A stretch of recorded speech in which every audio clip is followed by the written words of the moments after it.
Welcome back to Sacred Arc, podcast about life, loss, and the soul in between. I'm Kimberley, certified grief counselor, death doula, and whether I wanted to be or not, a lifelong student of grief. Before we begin today's episode, I just want to thank you for being here. Every person who listens becomes part of this community, and that honestly means more to me than I can ever fully express. We may be listening from completely different places in the world. We may carry different losses, different beliefs, different stories. But there is something that connects us here. We have loved, we have lost, and somehow we are learning how to live alongside what changed us. Your presence helps keep this space alive. If Sacred Arc has become meaningful to you, you can support this community by following the podcast, sharing an episode with someone who might need it, leaving a review, or connecting with me on social media at Sacred Arc Podcast. And if you feel called to work with me or just say hello, you can reach out through the contact link in the bio. Thank you for bringing your story into this space and for sharing your beautiful energy with me. Take a deep breath in, settle in, and let's begin. Today we are going to be talking openly about dying. I'll be discussing some of the normal physical changes that can occur in the final days and hours of life, as well as my personal experiences being present with people who have died. Nothing will be graphic. But I will say, if you are newly bereaved, caring for someone who is dying, or simply feeling tender today, please listen in whatever way feels right for you. Pause, come back later. Skip this episode entirely if you need to. There is no prize for forcing yourself through something your heart isn't quite ready to hear. I've been thinking a lot lately about what dying people have taught me. And interestingly, most of those lessons haven't actually been about death. They've been about life, about presence, about love, about what matters when everything unnecessary begins to fall away, and about how profoundly human the process of dying really is. On the last episode, we touched on several reasons why we might be afraid of death. But I think one of the reasons that death frightens us so much outside of that is that many of us have never actually seen it. Not really. For generations, death was much more visible. People often died at home. Families cared for bodies.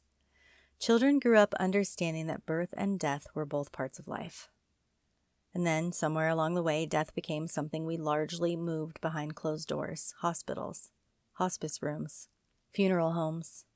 We began protecting ourselves from seeing it, and in doing that, I think we have also made it more mysterious. And sometimes what we don't understand becomes terrifying. As a death doula, part of what matters to me is helping remove some of that fear. Not by romanticizing it, and certainly not by telling someone how they should feel about losing the person they love. But by simply saying there are things that happen during dying that may look frightening if you don't know they are normal. And knowing that can help, because sometimes education is its own form of comfort. When a person begins approaching the end of life, the body starts doing something remarkable. It begins conserving energy.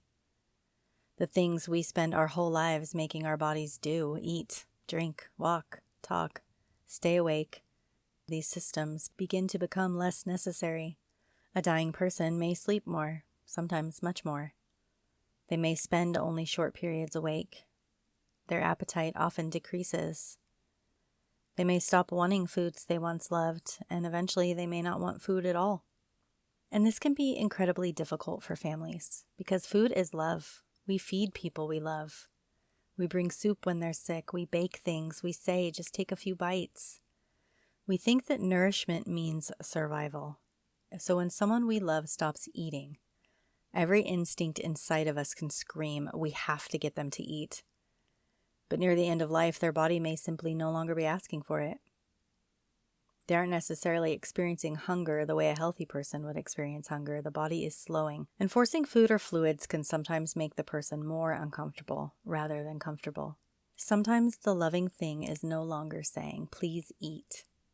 Sometimes the loving thing becomes, you don't have to.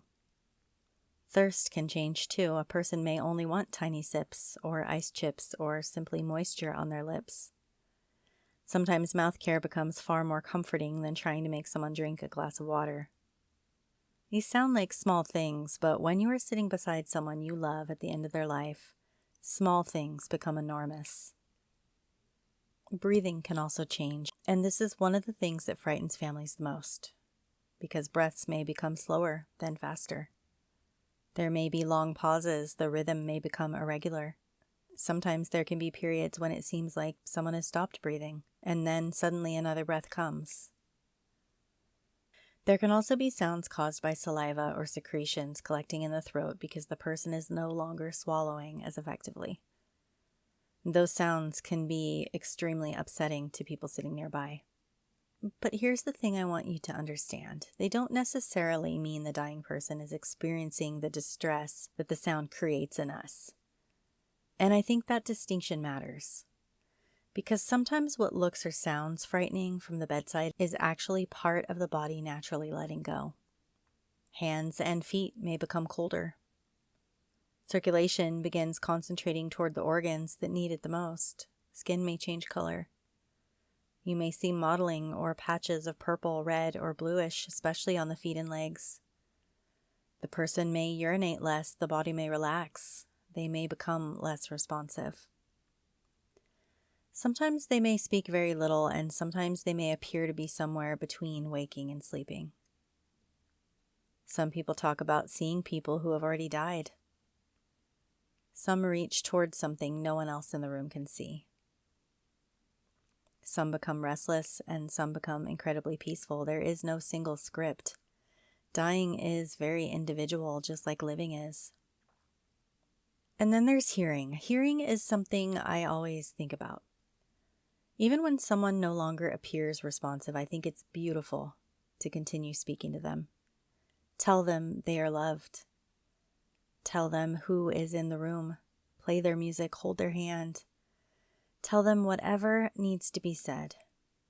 Not because we can know exactly what they are hearing or understanding in those final moments, but because love deserves the possibility of being heard.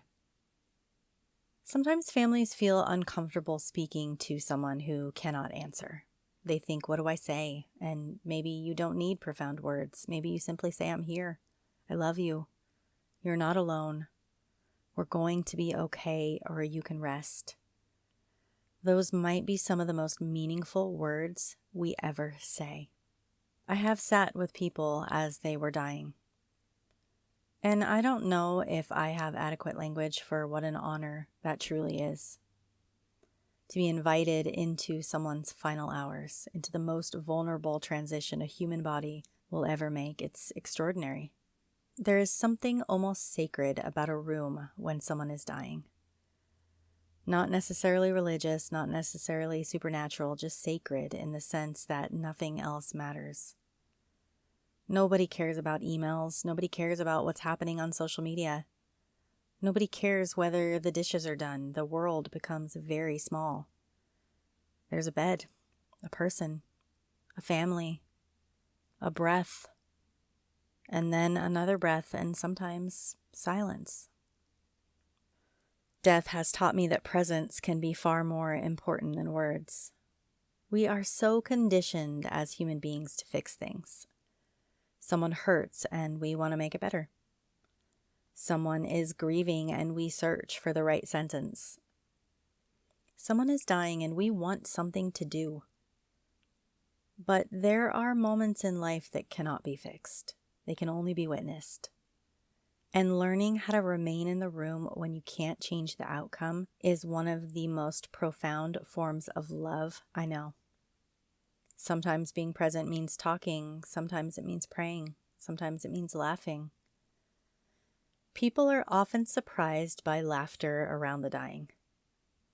But people don't stop being themselves because death entered the room. Families tell stories. Someone remembers something ridiculous. Someone makes a joke. And suddenly everyone laughs, and then someone cries.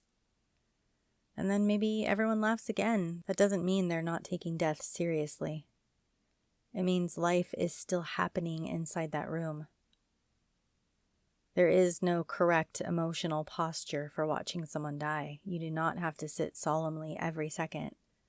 You don't have to cry. You don't have to be so strong. You don't even have to know what you feel. Sometimes we feel devastated. Sometimes we feel relieved. Sometimes we're frightened. Sometimes numb. Sometimes we feel every single one of those things within 10 minutes. But empathy means allowing people to experience the bedside without grading their grief. I remember being with my grandmother after she died. And one of the things that stayed with me was the amazing difference between her body before and after. I don't really know how else to describe it except to say her energy was just gone. That's how it felt to me. The room felt different. She looked like my grandma. Her face was there. Her hands were there. The body I had known was right in front of me. But she wasn't there anymore. It felt like looking at the shell of a place that someone had lived, and I remember that feeling so clearly. I'm not telling you what happens to consciousness after death. I'm not telling you where someone goes. Those are questions every person gets to explore through their own beliefs. I'm simply telling you what I experienced. There was a presence when she was alive, and when she died, that presence was no longer in her body. And something about witnessing that changed the way that I understood death. I experienced something similar with my son Isaac. But of course, nothing about losing your child is comparable to any other loss. There are moments from that time that I can barely put language around. And there are images and sounds that I will carry for the rest of my life. But one of the things I remember after Isaac died was how beautiful he looked to me. The cancer had taken so much from him. It had changed his body. It had demanded so much from him. And then after he died, I remember looking at him, and somehow in that moment, the cancer was no longer what I saw. I saw my son, beautiful, peaceful. The suffering wasn't there anymore. The disease wasn't fighting him anymore. His body was still there, but Isaac was gone. And I know that sentence is devastating. It's devastating to say. But there was also something strangely peaceful about realizing that whatever had animated that body, whatever made Isaac Isaac, could no longer be hurt by cancer. Cancer could touch his body, it could devastate his body, it could eventually stop his body. But standing there afterward, I remember feeling that it could not reach him anymore. And as his mother, there's a grief in that I can't describe. But there is also something so beautiful that still brings me comfort, because for the first time in a long time, he wasn't fighting anything. And maybe that's part of what the dying have taught me, that the body matters enormously, and yet somehow we are more than the condition of our bodies. When someone we love is sick for a long time, illness can begin taking up so much space that we almost forget the person existed before it. Medication schedules, appointments, scans, oxygen, hospice supplies, symptoms, pain levels, lab results. We start speaking an entirely new language, and then death arrives. And suddenly all of that medical language becomes irrelevant. There are no more appointments, no more scans, no more treatment decisions, no more asking whether the medication worked. And what remains is the person, their stories, their laugh, the annoying things they did, the things only your family would understand, the way they said your name, the way their hand felt in yours, the life they lived before anyone ever knew the name of their disease. I think this is something those of us who care for the dying have to remember. Never reduce someone to their diagnosis. There is a person inside that bed. Maybe they are 96. Maybe they haven't spoken for days. Maybe their body is frail. But they were once 5 years old. They once had a first crush. They once danced. They once fought with their parents. They once worried about whether someone liked them. They had favorite songs. Inside every dying body is an entire life. And when we approach someone that way, our care changes. I think about hands a lot, a dying person's hands. Those hands may have held babies, built houses, written letters, cooked thousands of dinners, driven children to school, maybe even worked jobs they hated, held the hands of people who died before them, and now someone else is holding theirs. There is something so incredibly humbling about that. Death has also taught me that people often need permission. Not literal permission in some magical sense, but emotional permission. Families sometimes sit beside someone who has been dying for days and they're exhausted. The person is exhausted. Everyone knows what's happening. Nobody wants to say it, because saying you can go can feel like saying I want you to die. And those are not the same thing. Sometimes what we're really saying is, you don't have to keep fighting for me. I love you enough to stop asking your body to do something it can't anymore. I will miss you for the rest of my life, and I will survive loving you after you are gone. That is not abandonment. Sometimes that is an extraordinary act of love. I've also learned that sometimes people die when nobody is in the room. And families can carry tremendous guilt about that. They went to the bathroom, they went home for 20 minutes, they fell asleep, they stepped outside and the person died. Then comes the guilt. I should have been there. What if they were scared? Why did I leave? But sometimes people seem to die in the quiet. We cannot exactly know why. Maybe the timing is simply the timing. Maybe their body reached its end. Maybe some people appear to let go when the room becomes still. Whatever the reason, you did not abandon someone because you went to the bathroom. You did not fail them because you slept.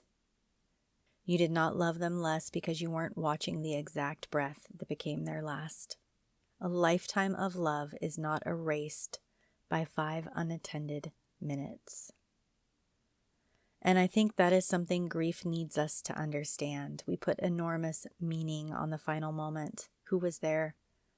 What were the last words? Were their eyes open? Did they know I loved them? Those moments matter. Of course they do.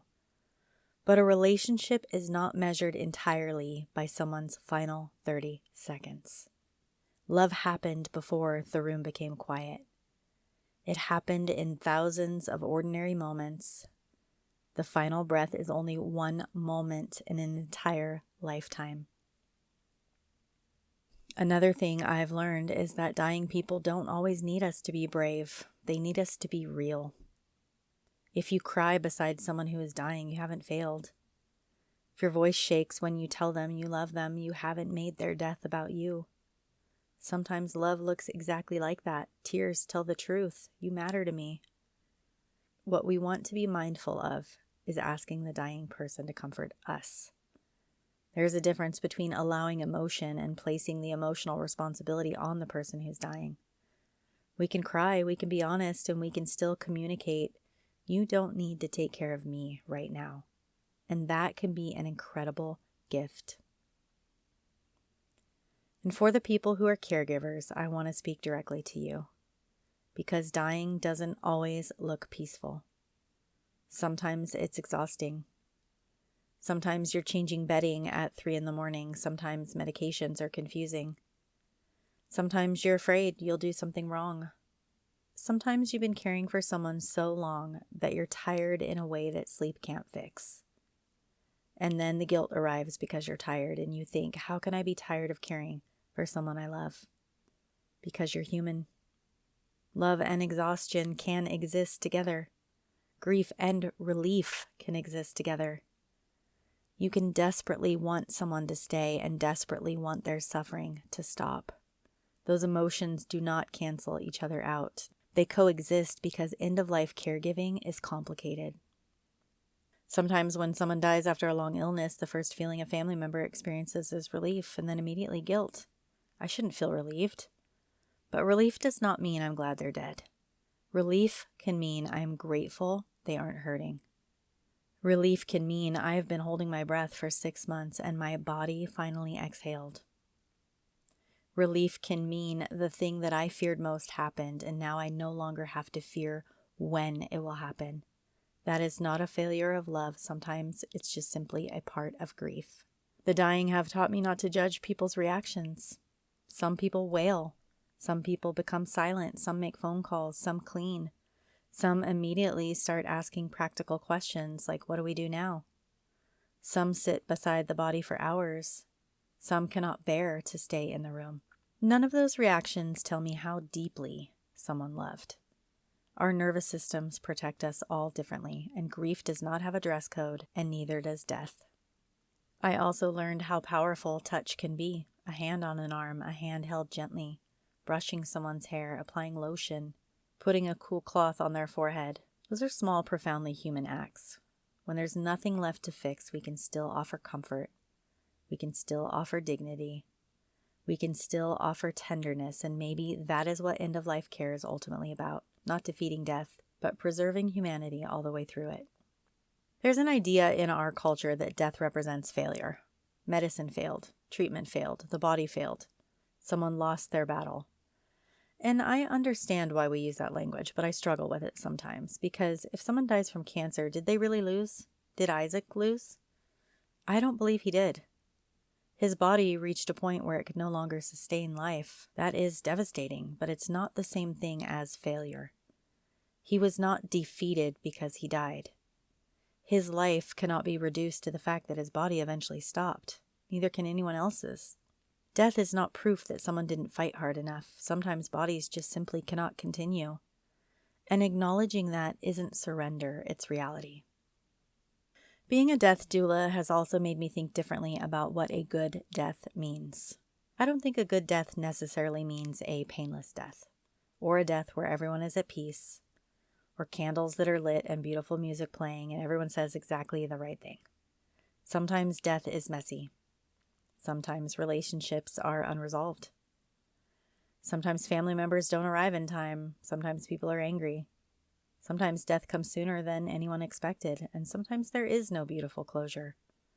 A meaningful death is not a performance. Maybe what we can hope for is dignity, comfort when possible, honesty, choice when possible, love, and the freedom for the dying person to remain themselves until the end. And maybe the greatest lesson I've learned from sitting with the dying is this. The room gets very honest at the end. Status disappears. Possessions disappear. Grudges can suddenly look very small. What remains is relationship. Did I love? Was I loved? Who is beside me? Who mattered? What mattered? I don't say that to frighten anyone into living perfectly. None of us will. I certainly haven't. I say it because death has a way of stripping away the illusion that we have unlimited time. And maybe remembering that is not morbid, maybe it's clarifying. Maybe we should say, I love you more often. Maybe we should make the phone call. Maybe we should apologize. Maybe we should forgive ourselves even when reconciliation is impossible. Maybe we should stop postponing everything that makes us feel alive. Maybe we should spend less time trying to win arguments with people we love. Maybe we should sit on the porch, go on a trip, eat the cake, take the picture, and also put the phone down long enough to actually remember the moment, because someday all of us will become someone's memory. The people I've had the privilege of sitting beside at the end of life have taught me something I wish we didn't have to get so close to death to understand. Life is astonishingly ordinary, and that is exactly what makes it precious. The great moments matter, weddings, births, graduations, accomplishments, but when someone is dying, people don't really talk about those days. They remember Tuesday mornings, coffee, a ridiculous joke, the way someone snored, a recipe, driving somewhere together, an old song, a dog that used to sleep at the foot of the bed. The life we eventually miss is often made of things we barely noticed while they were happening. And maybe that is what I carry with me the most. I've witnessed bodies letting go. I've watched rooms change when someone is no longer alive inside of them. I've held grief that language could never make smaller. And I've learned that death is not something I need to pretend is beautiful in order to respect it. Sometimes it's devastating. Sometimes it's peaceful. Often it can be both. But I no longer believe looking at death diminishes life. I think looking at death honestly can teach us fiercely we want to live. If you are currently sitting beside someone who's dying, I hope you know you don't need perfect words. You don't need to know how to do this beautifully. You don't need to transform the moment into something profound. Just be there. Hold their hand if they want it held. Tell them you love them. Play their favorite song. Let silence be silence. Let laughter happen if it comes. Let yourself cry. And when there's nothing left to say, your presence can still say, you mattered. You were loved, and you were here. If you're listening today because someone you love has already died, maybe you remember their body afterward. Maybe that memory frightens you. Maybe you can't stop seeing it. Maybe, like me, you recognize the person you loved and simultaneously knew that something essential was gone. I hope eventually the memory of their death becomes only one image among thousands, because they were so much more than the moment their body stopped. My grandmother was more than that room. Isaac was infinitely more than cancer. And the people you love are more than the way they died. Death gets one moment.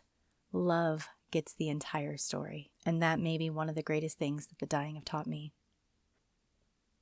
Before we close, I just want to invite you to close your eyes here for a moment and place one hand over your heart and one over your stomach. Let's find a nice, comfortable, grounded position. Talking about death and loss is an extremely hard topic that can bring up a lot of emotions in you, and I just want you to know you're not doing it alone. Thank you for allowing me to share this space with you today. This episode brought someone to mind. Maybe take a moment after we end today and just say their name. Tell a story about them.